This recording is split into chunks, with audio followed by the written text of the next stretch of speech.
आदाब नाजरीन, आइए देखते हैं 30 जनवरी की टॉप 10 न्यूज। तेलंगाना बजट को अभी तक नहीं मिली गवर्नर की मंजूरी, हुकूमत अदालत से हुई रुजू। गवर्नर और रियासती हुकूमत के दरमियान जारी तनाव के दरमियान टी सौंदरराजन ने अभी तक तेलंगाना के बजट को मंजूरी नहीं दी है। वाज़ेह रहे कि रियासती हुकूमत की जानिब से कानून साज असेंबली और काउंसिल में बजट पेश करने के लिए इक़दाम किए जा रहे हैं। ताहम गवर्नर की जानिब से मंजूरी न मिलने की वजह से हुक्मरान जमात में तशवीश की लहर पाई जाती है।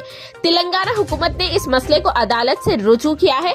हाई कोर्ट में लंच मोशन पिटीशन दायर की गई है ताकि बजट को मंजूरी मिल सके। बजट का तरीका कार ये है कि उसे गवर्नर की मंजूरी के बाद काबीना के इजलास में पेश किया जाता है और काबीना की मंजूरी के बाद बजट दोनों ऐवानों में पेश किया जाता है। खम्मम के बाद बीआरएस की नजर महाराष्ट्र और उसके आगे है। खम्मम में अपनी पहली अवामी मीटिंग के साथ कौमी सुर्खियों में आने के बाद भारत राष्ट्र समिति अगले 3 से 4 महीनों में कम से कम निस्फ दर्जन रियासतों में इसी तरह की मेगा रैलियां मुनक्किद करने का मंसूबा बना रही है, जबकि महाराष्ट्र के नांदेड़ में होने वाले दूसरे जलसे आम के लिए इंतजामात जोरों पर है। पार्टी ने आंध्र प्रदेश, ओडिशा, कर्नाटक, दिल्ली और हैदराबाद में भी मजीद मीटिंग तरतीब दी है।